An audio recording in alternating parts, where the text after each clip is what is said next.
December 17th, 1944, 0712, Bullingen Crossroads, Belgium. The temperature was -6. Frost clung to every surface. Inside the lead Sherman tank of 2nd Lieutenant Clarence Hailey's platoon, the engine idled low, tracks crusted with snow and half-frozen mud.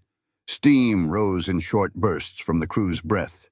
Visibility was 150 yards through the morning mist. They could smell burning fuel from a destroyed jeep 30 feet away. A low growl echoed from the trees. Hailey peered through the periscope. A silhouette moved at the tree line too wide, too low to be American. A Panther tank, German. The beast crept into view with deliberate menace. 45 tons of cold steel.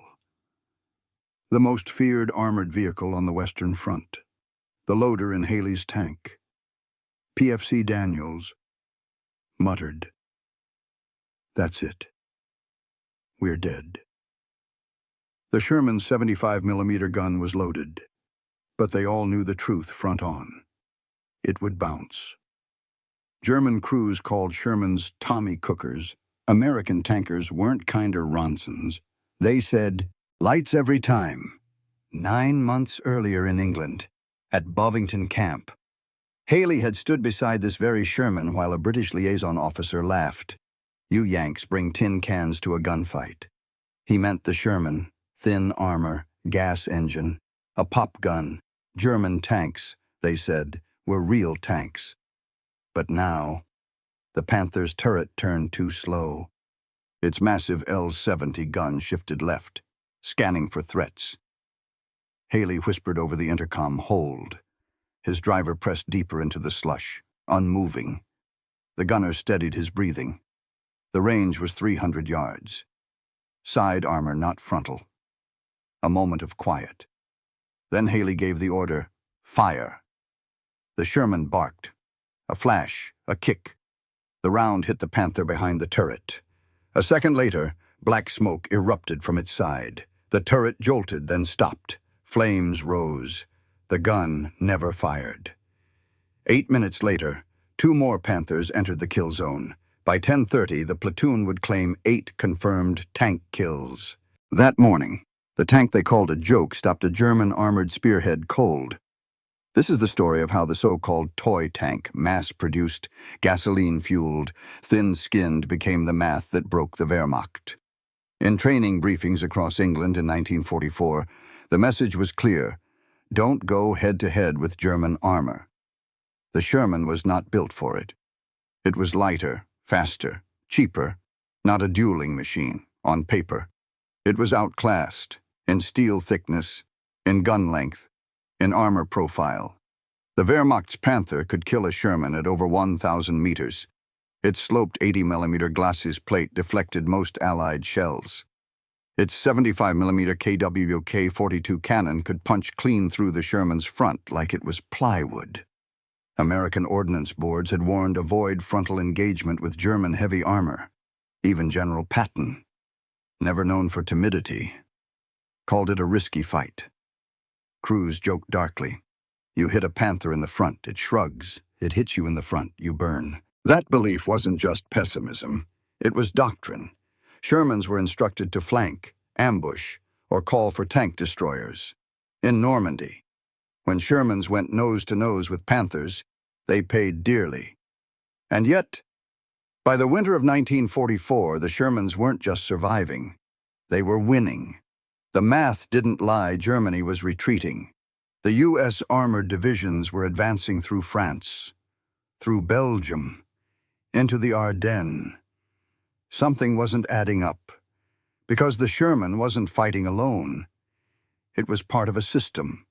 Radio networks, fast resupply, flexible doctrine, and above all, sheer numbers. Clarence Hailey's platoon wasn't the only one. Across the front, Sherman crews were learning to exploit mobility, communication, and coordination. They weren't hunting tanks. They were ambushing them. They weren't attacking strong points. They were choking supply lines. And on December 17th, At a snow-covered Belgian crossroads, the myth of the indestructible Panther met the reality of a well-led Sherman pack. Just 2 years before, they were being taught to run. Now they were standing their ground and killing. The reversal was total, and it had a pattern. Because the story of the Sherman isn't about the gun or the armor. It's about logistics, radios, and steel stamped by the mile. This is how an inferior tank turned the tide of a continent. The M4 Sherman wasn't born in a design bureau. It was born in a factory. In 1940, while Europe burned, the U.S. Ordnance Department drafted a new medium tank. The requirements were blunt. It must be mass-produced. It must be easy to maintain. And it must get from Kansas to Cairo without a breakdown. The result was the medium tank. M4, what the troops would call Sherman, borrowing the British nickname. It was a boxy, gasoline-powered vehicle with a 75mm gun and a top speed of 24 miles per hour. Its armor was flat. Its silhouette was tall. Critics scoffed. Engineers shrugged. But General Motors and Chrysler smiled. This, they could build. And they did. In the vast Detroit Arsenal tank plant, the first factory in the world built for mass-producing tanks, Chrysler cranked out one Sherman every 29 minutes, 2 shifts per day, 7 days a week. Between 1942 and 1945, America would build 49 those 234 Shermans. No tank in history had been made in such numbers. Germany's Panther production, fewer than 6,000. Shermans came in variants 75mm short guns, 76mm high-velocity cannons, flamethrower models, recovery tanks. Each shared parts. Each could be repaired in the field. A damaged Panther often had to be hauled back to Germany. A Sherman fixed roadside. But the real breakthrough wasn't mechanical. It was invisible. Radios. Every Sherman came with an SCR 508 FM radio, allowing platoons to coordinate on the move, calling for artillery, spotting enemy armor, or maneuvering as a group. German tanks often lacked radios entirely or used AM sets with severe interference. In practice, this meant a single Sherman platoon could act as a unit.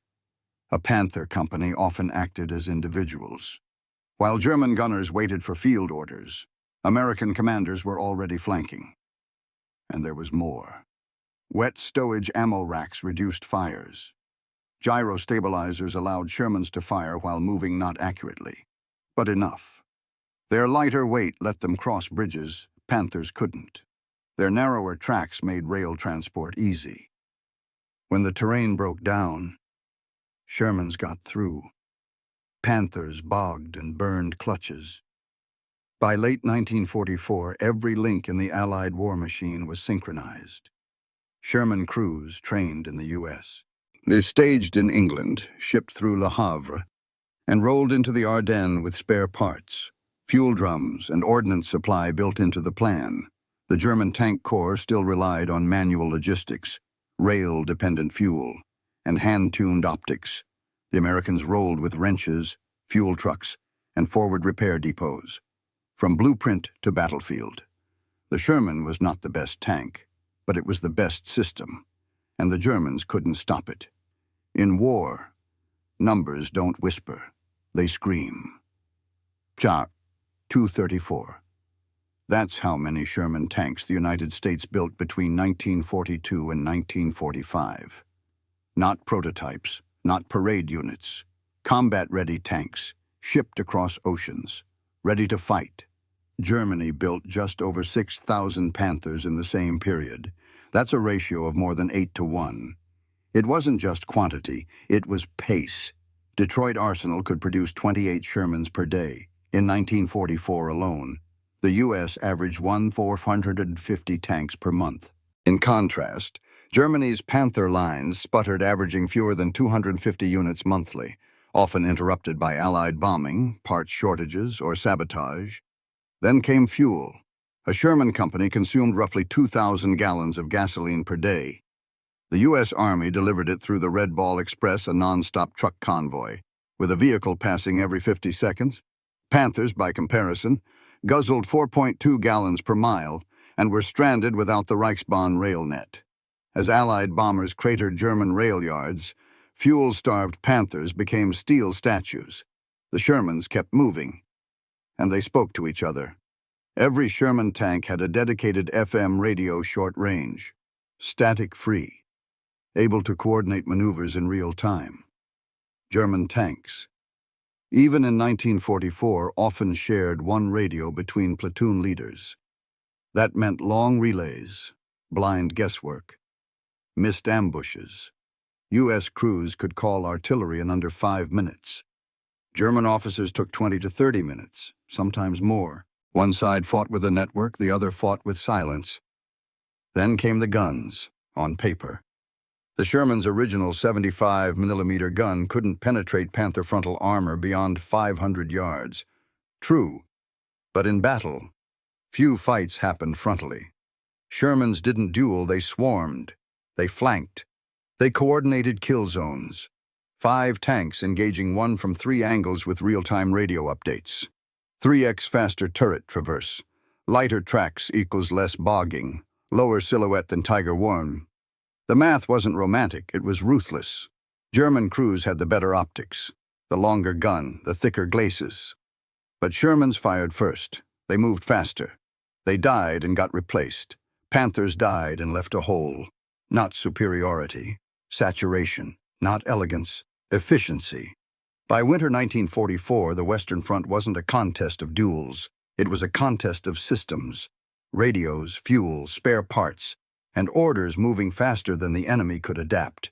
When Clarence Hailey's platoon knocked out 8 Panzers in 3 hours, they didn't win by chance. They won because the system worked. The crossroads at Bullingen wasn't on any tourist map, just a T-junction between pine forests and frozen fields. But on the morning of December 17, 1944, it became the hinge of a battle. Second Lieutenant Clarence Red Hailey's platoon of 4 Shermans had been ordered to hold the intersection while the rest of Combat Command B repositioned west. They were supposed to delay any German advance for 1 hour. No one told them Kampfgruppe Piper, the spearhead of the 1st SS Panzer Division, was heading straight for them. At 07:19, Hailey's gunner spotted the 1st Panther. It emerged from morning fog, flanked by 2 half-tracks. The Sherman's 75mm roared.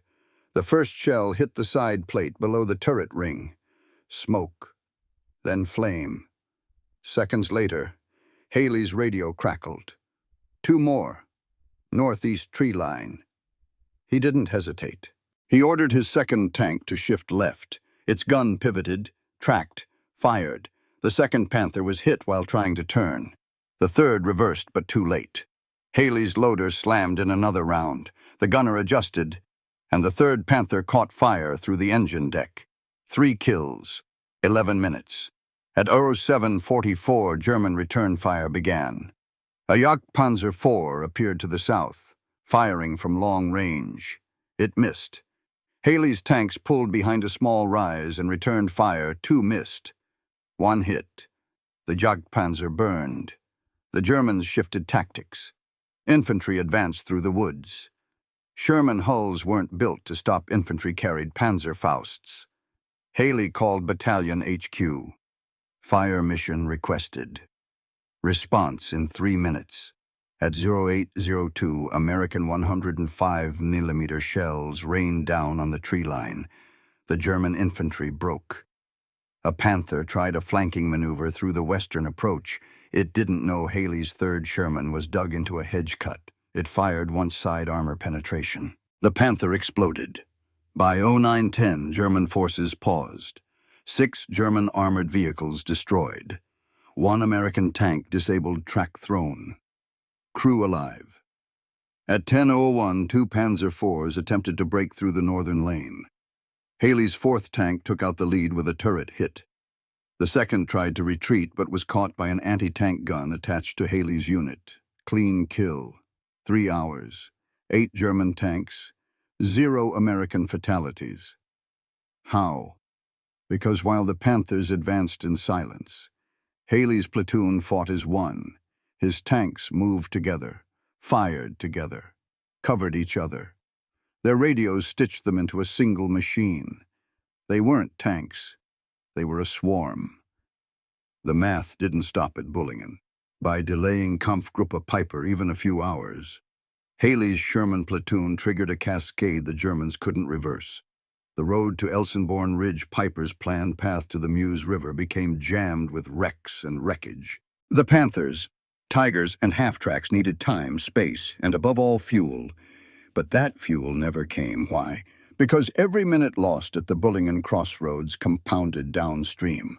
Supply convoys scheduled to link up at Stavlo arrived late or were destroyed outright.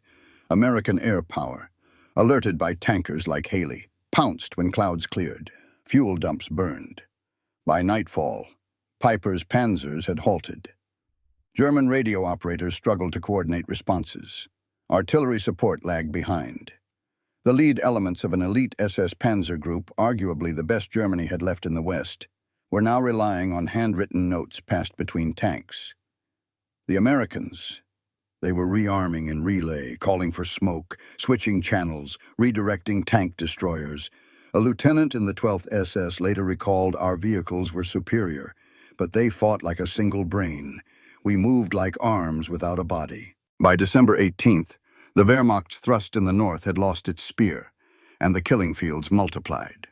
What had started with a toy tank and a handful of cold, stubborn GIs became the unraveling of the last German armored gamble on the Western Front. Because when the enemy loses time, they lose options. And when they lose options, they lose the war. December 19th, 1944, 0640. Elsenborn Ridge, Belgium. A curtain of snow swept across the treetops as tanks from the 741st Tank Battalion dug into defensive positions. Their mission: hold the ridge, deny the Germans a corridor west. Radio chatter echoed across headsets. One word repeated: Panthers. They were coming. Not in mass, but in staggered waves, scouting, testing, waiting for weak points. Lieutenant Jack Ralston's Sherman sat hull down behind a low embankment. His loader checked the breech again. The gunner tapped his scope, adjusting for frost. At 0721, muzzle flash. A German tank destroyer, likely a Jagd Panther, fired from 900 yards. The shot cratered the slope 10 feet short. Ralston's gunner returned fire, hit low. A miss. Then the radio came alive, flank element moving south. 3 tanks, infantry support. Without hesitation, Ralston shifted fire. Nearby Shermans responded in kind. They weren't alone. Their battalion's fire direction center had already coordinated artillery to saturate the tree line. By 0738, the battlefield was alive with overlapping fire, Chi shells, 75mm armor-piercing, and 105s from the rear. One German tank burned. The second backed into a mine. The third vanished in smoke. The Americans lost 5 Shermans in 90 minutes.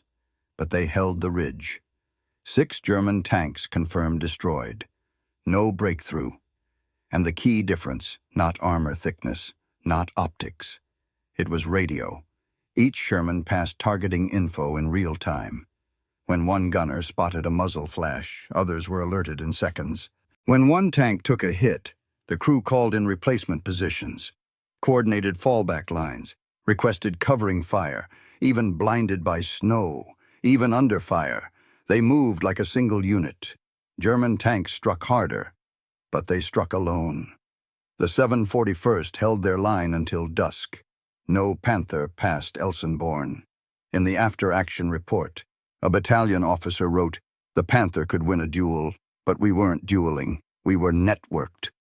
That's the difference. It wasn't just a ridge they held. It was the momentum of the German offensive. And they held it with radio's guts and machines once dismissed as obsolete. December 20th, 1944, 11:02, Stavlo, Belgium.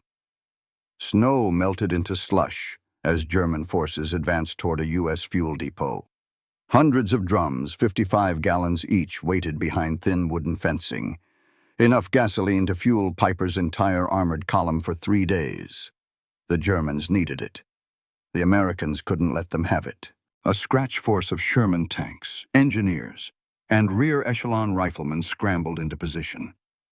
Among them, Sergeant Mac Dillard's tank took up overwatch behind a row of disabled trucks. The barrels inside the depot steamed in the cold, flammable, vulnerable, and vital. At 11:17, the first German vehicle appeared, a recon half-track followed by two Panzer IVs. Dillard's gunner adjusted, waited, fired. The half-track exploded. German infantry dove for cover. The lead Panzer fired back, missed. Before it could adjust, another Sherman joined from the east and struck its turret ring. Kill confirmed. But more were coming. Radio intercepts said at least 4 tanks and an entire company of grenadiers were approaching. Time to deny the prize. At 11:41, American engineers ignited the depot. The explosion sent black smoke 300 feet into the sky. Flames roared. Fuel drums ruptured. Gasoline poured like lava across the ground. Dillard's Sherman reversed under cover of smoke. As the inferno grew, so did German confusion. In the chaos, U.S. units repositioned. One platoon looped south to cut off the German approach route. Another used artillery called in via Sherman radio to plaster the escape road. By 13:10, Piper's force had failed to take the depot. No fuel, no progress. Sherman's lost 2. German vehicles destroyed or abandoned, 5. But more important than kills was denial. Each Panther needed 4 gallons per mile, more than double what a Sherman consumed.